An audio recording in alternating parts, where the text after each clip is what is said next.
बिस्मिल्लाहिर्रहमानिर्रहीम। अस्सलाम वालेकुम दोस्तों, कैसे हैं आप? मैं उम्मीद करता हूं जी आप सब अच्छे होंगे। दिस इज़ कैसर बारी फ्रॉम बारी लॉ एसोसिएट्स। आज की जो वीडियो है वो है जी, जिस वक्त आप स्किल्ड वर्कर वीज़ा अप्लाई करते हैं तो क्या होम ऑफिस जो है वो आपको सीधा सीधा आपको वीज़ा इशू करेगा, या आपको इंटरव्यू के ऊपर कॉल कर सकता है, या आपको इंटरव्यू जो है वो वीडियो कॉल पे या जूम के ऊपर या कॉल के ऊपर जो है वो आपका इंटरव्यू कर सकता है। आज की वीडियो जो है वो इसी बारे में है जी। पहला पॉइंट जो मैं आपके साथ शेयर करना चाह रहा हूँ वो फर्स्ट ऑफ ऑल तो ये है कि आपने प्रायोरिटी की सर्विस ली, आपने उनकी जो प्रायोरिटी वाली फीस है वो पे कर दी। वहां पे लिखा होता है कि we will decide your case within 5 working days. तो क्या वो बाउंड हैं कि वो अपने आपके इस केस का जो है वो फैसला 5 दिन में कर सकेंगे? The answer is absolutely not. वो बाउंड नहीं है कि वो आपके केस का जो है वो 5 दिन में फैसला कर सकें। वो कोशिश उनकी ये होती है कि हम 5 डेज में डिसाइड कर सकें, लेकिन चूंकि उन्होंने कंप्लायंस टीम है, उन्होंने आप इन्वेस्टिगेशन टीम ने पूरे का पूरा रिकॉर्ड चेक करना होता है, आपके डॉक्यूमेंट्स चेक करने होते हैं, आपके एम्प्लॉयर के डॉक्यूमेंट चेक करने होते हैं, उनका सीओएस को चेक करना होता है। So they have gone go through with the full file जो है। इसलिए जो है बहुत से केसेस में जो है 2 महीने प्लस भी हो चुके हैं। इसलिए जो है प्रायोरिटी के केसेस का फैसला जो है वो नहीं आ रहा है। इसलिए आप क्या कर सकते हैं ऐसी सिचुएशन में? कुछ नहीं कर सकते। आपके पास क्या ऑप्शन है? कोई ऑप्शन नहीं है। हूं तो करना की चाहिए, कुछ नहीं करना चाहिए। अब हम करें क्या? इंतजार। यही है। अब आपके पास ऑप्शन, हम वकील को कॉल करें, हम लोकल एमपी को इन्वॉल्व कर लें, हम उनके कंप्लेंट सेक्शन में करें, शिकायत लाइए। नहीं, तुसी शिकायत लाउन दा तुहाडा काम नहीं है। आपका काम है, आपने जो एक्चुअल काम था अपना कर दिया, आपने एप्लीकेशन फाइल कर दी, आपने फीस पे कर दी। वेट कीजिए। अगर वो आपसे डॉक्यूमेंट्स मांगते हैं, we need a further information, उनको प्रोवाइड कीजिए। हमें फलान इंफॉर्मेशन चाहिए, वो उनको दीजिए। लेकिन शिकायत वाला काम जिहड़ा ना जी, महल्ले दियां फफे कुटन औरतां दा काम है, तुहाडा काम नहीं है। तुहाडा काम है वेट करना। आज की जो वीडियो है उसमें मजीद जो मैं एक्चुअल आपके साथ शेयर करना चाह रहा हूँ, मेरे अपने ही कुछ क्लाइंट्स थे और उन्होंने अपना स्किल्ड वर्कर वीज़ा की जो एप्लीकेशन थी प्रायोरिटी के ऊपर जो है वो फाइल की हुई थी, और उसके बाद जो है उनको आफ्टर 2 मंथ्स जो है, हमने एक दो मरतबा रिमाइंडर भेजा था उनको, लेकिन आफ्टर 2 महीने तो बाद जो है वहां से रिप्लाई आया जी। उन्होंने कहा कि जी कि हम आपका भी इंटरव्यू करेंगे और आपके उस मालक का भी इंटरव्यू करेंगे। मालक वो ऊपर वाला मालक नहीं जेड़ा है, कहना जी तेरा मालक कौन है? कहना मेरा मालक तो उत्ते वाला, तो वो उत्ते मालक मकान भी रहिंदा। ना तो मालक मकान का इंटरव्यू, ना ही ऊपर वाले का इंटरव्यू। वो आपको जिसने स्किल्ड वर्कर वीज़ा जो स्पॉन्सर आपको दिया है, वो आपका एम्प्लॉयर जो है, वो आपका मालक जो है, वो उसका भी इंटरव्यू करेंगे। अब इसमें इस तरह के केसेस जो हैं ये पिछले काफ़ी दिनों से जो है वो ऐसा चल रहा है जी। उसमें वो क्या करते हैं, दोनों का इंटरव्यू जो है एज अ आपका स्किल्ड वर्कर वीज़ा होल्डर, वो जिसने अप्लाई किया है एज अ एम्प्लॉय आपका, और जो आपका एम्प्लॉयर है, वो दोनों का इंटरव्यू जो है वो डिफरेंट टाइम पे करेंगे। और उसमें टेक्निकली वो कर क्या रहे हैं, वो आपको बहुत से केसेस में टाइम ज्यादा नहीं दे रहे हैं।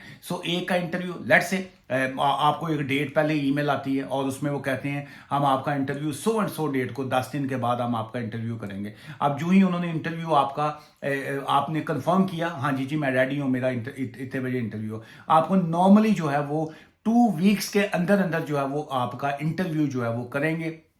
चाहे आप कि स्किल्ड वर्कर वीजा की एप्लीकेशन आपने इनसाइड द कंट्री यूके के अंदर से फाइल की हुई है, या आपने आउटसाइड द कंट्री फाइल की है, रैंडमली है, लाजमी नहीं है कि हर बंदे का वो इंटरव्यू करें। मैं तो उसकी बात कर रहा हूं, अगर आपके साथ ऐसा होता है so you have to be answer their questions. आपको अंडरस्टैंड करना चाहिए कि वो आपसे क्या सवाल जो है वो कर सकते हैं। जो ईमेल आती है उनकी, जो उस पर टेम्पलेट जो उनकी बनी होती है, उसमें लिखा होता है we are writing to inform you कि यूके डिसीजन जो अथॉरिटी है वो हम आपके केस के ऊपर काम कर रहे हैं regarding your skilled worker visa application. We are currently considering कि हमने आपकी एप्लीकेशन को डिसाइड करना है, लेकिन उससे पहले हम we need to ask you few question जो है वो फिर आपको बताते हैं कि हम आपका टेलीफोन के ऊपर, फोन के ऊपर जो है वो इंटरव्यू करेंगे। आपको टाइम एक दे देते हैं, फिर वो आपकी लैंग्वेज जो आपने जो बताई होती है नॉर्मली वो इंग्लिश लिखते हैं, लेकिन ऑब्वियसली आप उनको ये तो कह नहीं सकते मैं पंजाबी च इंटरव्यू देना है जी। उन्हें कहना तू रिश्ता थोड़ी लैन लगा है, यहाँ पे जॉब तो इंग्लिश में करने लगा है और इंटरव्यू जो है वो कहेगा तो मैं बंगाली च करना, नहीं, इंटरव्यू इंग्लिश में ही वो करेंगे आपका। अच्छा, फिर वो जो अगर किसी वजह से अगर किसी को कोई मेडिकल इश्यूज हैं and if you do not inform us of your preferred English या लैंग्वेज जो है, देन जो obviously we will do your जो इंटरव्यू है इन इंग्लिश, लेकिन अगर आप किसी और लैंग्वेज में करना चाहते हैं तो उनको इन्फॉर्म कीजिए और वजह भी बताइए। फिर उसमें वो करेंगे, उसमें क्या, आपकी क्रेडिबिलिटी को चेक करेंगे। वो आपका वो फर्स्ट चेक करेंगे कि आपने ये जॉब कहाँ से लबी, जो है ये आपने लबी है या आपको लबी लबाई लबी है, कि कहीं पैसे दे के तो नहीं आपने ये वाली जॉब ली, क्या आपने ये प्रॉपर जॉब को आपने अप्लाई किया फिर आपको जॉब मिली। सेम जो आपका मालिक है, एम्प्लॉयर जो है, उससे इंटरव्यू करेंगे, आपने इनको जॉब लब के दी या आपने इनसे पैसे लेके जेब में डाल के आपको आपने जॉब दी, या आपने इनको जेन्युइन जॉब दी थी। आपने कहाँ पे एडवर्टाइज किया था, क्या आपने ऑनलाइन सोशल प्लेटफॉर्म पे किया, आपने कैसे एडवर्टाइज किया, इन्होंने आपको सीवी कहाँ से भेजा, आपने इनको जॉब कैसे दी, क्या आपने इनका ऑनलाइन इंटरव्यू किया, क्या आपने इनको फेस टू फेस इंटरव्यू किया, क्या आपके पास ये ऑलरेडी काम कर रहे थे। जो होम ऑफिस है वो दोनों कंडीशंस में दोनों बंदियों से अलग-अलग जो है वो पूछेंगे क्या, वो पूरा लम्हे पाएंगे। इसलिए ये आपके फ्यूचर का ये सवाल होता है। इसमें you have to be careful. Obviously अगर आप सच्चे हैं तो फिर सच्चे बंदे को डर कैसा, जब आपने वीजा खरीदा होगा जो कि क्रिमिनल ऑफेंस है, वो आप भी उसमें फंसेंगे उस दिन, और जिसने आपको वीजा बेचा है वो भी जो है वो फंसेगा। वो इंटरव्यू में क्या करेंगे, आपने जॉब कैसे ली, उनको जॉब कैसे दी आपने, आपकी सैलरी कितनी है, आप रहते कहाँ पे हैं, आपकी ये जो जॉब है वहां पे आप आते जाते कैसे हैं, कितनी देर का फासला है, और उसमें ट्रेन में आते हैं, बस में आते हैं, खोते पे बैठ के आते हैं, किस पे आते हैं, ये सारी चीज़ें वो करेंगे आपको जज करने के लिए कि जी कि क्या आप यू आर ए जेन्युइन जो स्किल्ड वर्कर वीजा एप्लीकेंट हैं, और you are playing with the government and with the home office authority. अगर उनको साबित हुआ कि ये ऑलरेडी सारा प्लान्ड है, तो वो आपका ऑब्वियसली वो जो आपको किसी ना किसी तरीके से वो डिटेन करेंगे, और ऑब्वियसली डॉक्यूमेंट्स या बाकी चीज़ें जो है वो दे नो वेरी वेल के तो काबू कैसे करना है। ये वाला जो इस तरह का इंटरव्यूज होते हैं, और ये ऑब्वियसली एक तो जो डेटा प्रोटेक्शन एक्ट 2018 है उसके मुताबिक ये ऑल प्राइवेट है, प्राइवेट एंड कॉन्फिडेंशियल होता है। उसमें वो आपकी चीज़ें जो है वो जिस वक्त डिस्कस कर रहे हैं वो सब आप ही के साथ हैं, बट